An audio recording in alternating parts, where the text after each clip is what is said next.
Hello, నేను miss రావు. ఆంధ్రప్రదేశ్ పోలీసులు విచిత్రంగా వ్యవహరిస్తూ ఉంటారు. ఇది నేనంటం కాదు, ప్రజల్లోనే చర్చ జరుగుతూ ఉంది.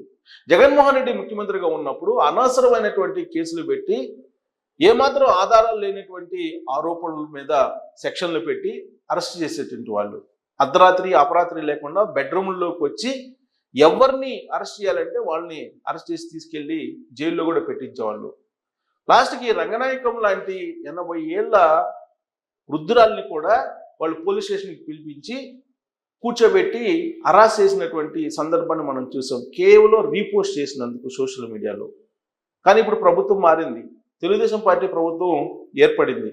పోలీసులు మాత్రం ఆధారాలు ఉన్నప్పటికీ కూడా, కేసు నమోదు చేసినప్పటికీ అరెస్టుల వరకు పోవడానికి ధైర్యం చేయట్లేదు. దానికి గల కారణం ఏంటి?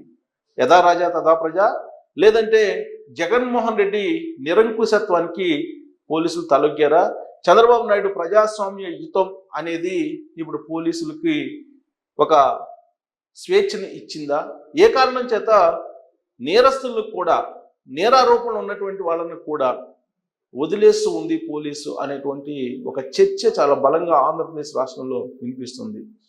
ప్రత్యేకించి తెలుగుదేశం పార్టీ కేంద్ర కార్యాలయం మీద, అలాగే చంద్రబాబు నాయుడు ఇంటి మీద ఆ రోజున దాడి చేసినటువంటి కేసు ఇప్పుడు మళ్ళా రీఓపెన్ అయింది, రీకన్స్ట్రక్ట్ చేశారు, నిందితులను కనుగొన్నారు, ఎఫ్ఐఆర్ చేశారు, సెక్షన్లు పెట్టారు. కానీ నిందితులను అరెస్ట్ చేయడంలో మాత్రం మీనమేషాలు ఆంధ్రప్రదేశ్ పోలీసులు లెక్కిస్తూ ఉన్నారు. ఈలోపుగా ముందస్తు బెయిల్కి నిందితులు ప్రయత్నం చేస్తున్నారు, సక్సెస్ కూడా అవుతూ ఉన్నారు.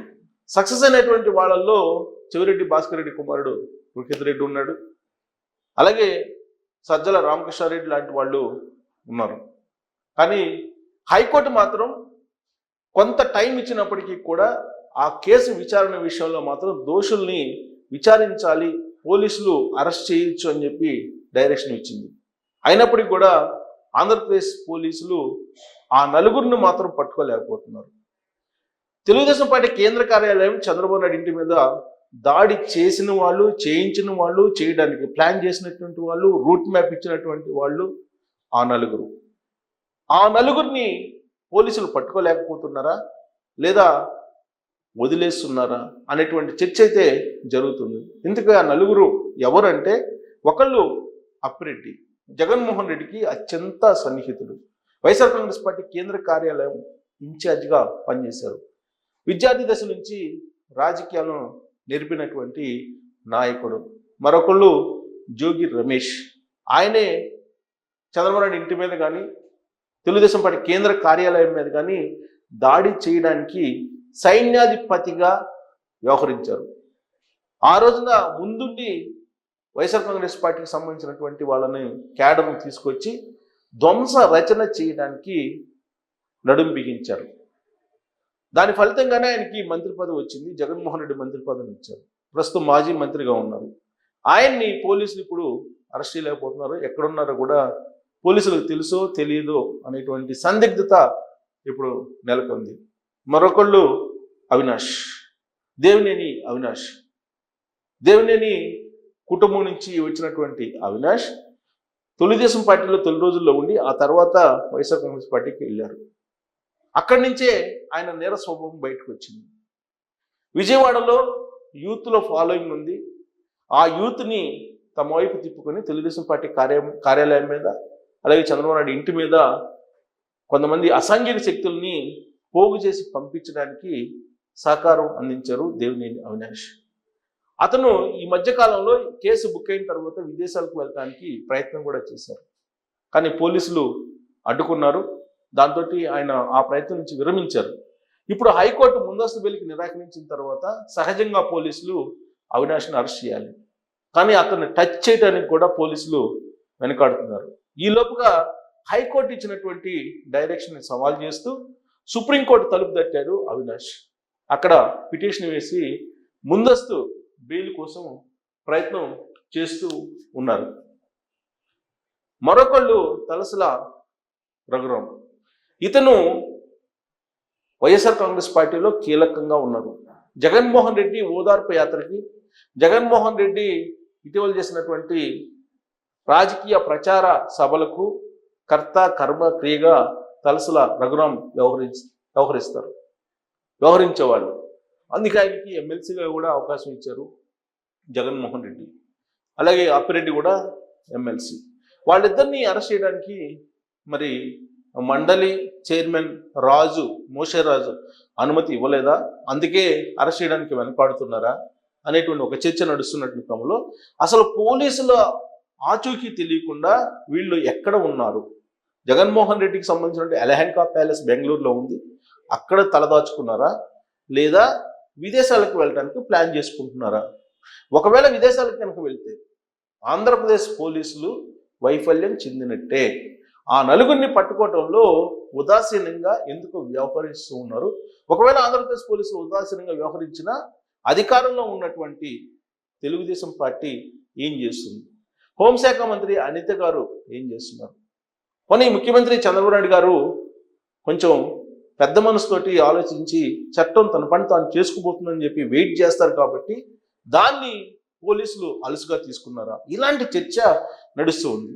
ఈ సందర్భంగా అసలు ఈ నలుగురికి సంబంధించినటువంటి వ్యవహారం మీద కొంచెం డెప్త్కి వెళ్ళేటువంటి ప్రయత్నం చేద్దాం. పరారీలో ఉన్నారు ఈ నలుగురు కూడా. టీడీపీ ఆఫీసు చంద్రబాబు నాయుడు ఇంటి మీద దాడి చేసినటువంటి కేసులో వీళ్ళు ప్రధానమైనటువంటి నిందితులుగా ఉన్నారు. తలసల రఘురాం, అప్పిరెడ్డి, అలాగే జోగి రమేష్, ఆయనతో పాటు అవినాష్. ఈ నలుగురు కీలకంగా ఉన్నారు. సో టీడీపీ ఆఫీస్ మీద దాడి కేసులో వీళ్ళు ముందస్తు బెయిల్కి ప్రయత్నం చేశారు హైకోర్టులో. కానీ హైకోర్టు పిటిషన్ కొట్టివేసింది. కొట్టివేసిన వెంటనే ఆంధ్రప్రదేశ్ పోలీసులు వీళ్ళు నలుగురిని అరెస్ట్ చేస్తారని చెప్పి అనుకున్నారు. అప్రెడ్ని కూడా అరెస్ట్ చేశారు అనేటువంటి ఒక టాక్ తొలి రోజుల్లో వినిపించింది హైకోర్టు కొట్టివేసిన తర్వాత పిటిషన్ని.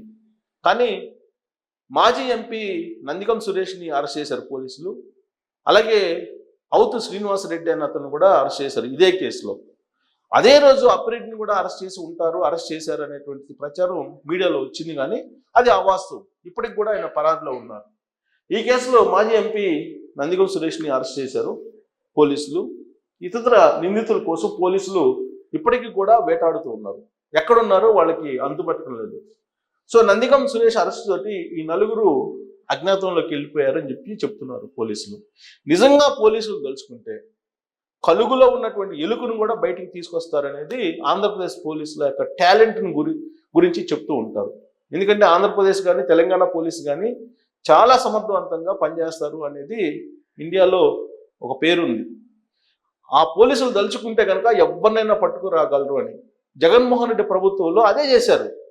నిరాధారమైనటువంటి ఆరోపణలు, ఆధారాలు లేనటువంటి కేసులు కూడా బుక్ చేసి ఎక్కడెక్కడో ఉన్నటువంటి వాళ్ళని కూడా తీసుకొచ్చి జైల్లో పెట్టారు.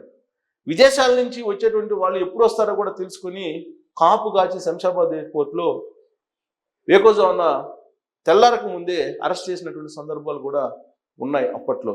కానీ ఇప్పుడు ఆంధ్రప్రదేశ్ పోలీసులు ఆ తరహాలో ఎందుకు వ్యవహరించలేకపోతున్నారు? తప్పు ఎక్కడ జరుగుతుంది అనేది ఇప్పుడు తెలుగుదేశం పార్టీలో ఒక పెద్ద చర్చ. సో లేలాపిరెడ్డి, తలసల రఘురాం కోసం పోలీసులు గాలిస్తూ ఉన్నారు. వీళ్ళు సుప్రీంకోర్టులో ముందస్తు బెయిల్ పిటిషన్ దాఖలు చేశారు. అవినాష్ ఆ ప్రయత్నాల్లో ఉన్నారని తెలుస్తుంది. గుంటూరు, బాపట్ల, పల్నాడు జిల్లాల్లో పోలీసులతోటి 12 సెర్చ్ టీములను ఏర్పాటు చేశారు వీళ్ళ కోసం ఈ ఏరియాలో. కానీ ఈ ఏరియాలో వాళ్ళు ఎందుకుంటారు?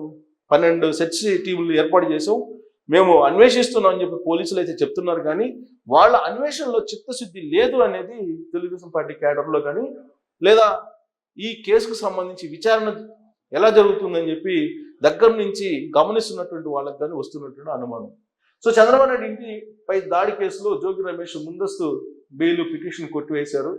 సో వీళ్ళ నలుగురిని ఎప్పుడైనా అరెస్ట్ చేయొచ్చు ఆంధ్రప్రదేశ్ పోలీసులు, కానీ అరెస్ట్ చేయడానికే సందేహిస్తున్నారు అనిపిస్తుంది. చంద్రబాబు నాయుడిని నిరాధారమైనటువంటి ఆరోపణలతోటి 41A నోటీసు కూడా ఇవ్వకుండా, అర్ధరాత్రి అపరాత్రి లేకుండా అరెస్ట్ చేసినటువంటి ఆంధ్రప్రదేశ్ పోలీసులు ఈ నలుగురిని మాత్రం అరెస్ట్ చేయడానికి సందేహిస్తున్నారు అంటే లోపం ఎక్కడుంది?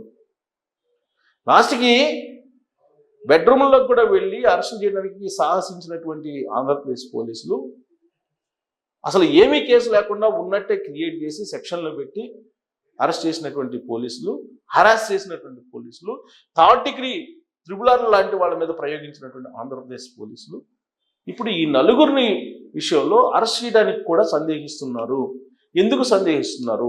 ప్రభుత్వంలో ఉన్నటువంటి పెద్దల లోపమా, లేదంటే ఆంధ్రప్రదేశ్ పోలీస్ బాస్ తప్ప? అసలు ఎక్కడ తప్పు ఉంది? ఈ నలుగురిని పట్టుకోలేనటువంటి అసమర్థత ఆంధ్రప్రదేశ్ పోలీసుల్లో ఉందా అని అంటే ఎట్టి పరిస్థితుల్లో అసమర్థత గురించి మనం అంగీకరించడానికి లేదు. ప్రత్యేకించి సీనియర్ జర్నలిస్ట్గా నాకున్నటువంటి అనుభవం ఆంధ్రప్రదేశ్ పోలీసుల యొక్క సమర్థత అద్భుతం, అమోఘం. కానీ ఈ నలుగురి విషయంలో ఏదో జరుగుతుంది.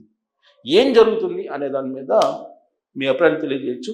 ఆంధ్రప్రదేశ్ పోలీసులు నిజంగానే ఈ నలుగురిని కనుగొనలేకపోయారా, లేదా అరెస్ట్ చేయడం ఇష్టం లేదా, లేదా ప్రభుత్వంలోని పెద్దలే ఉదాసీనంగా వ్యవహరిస్తున్నారా, లేదా ఆంధ్రప్రదేశ్ పోలీసుల్లో జగన్మోహన్ రెడ్డి టీం కారణంగా వీళ్ళని వదిలేస్తున్నారా?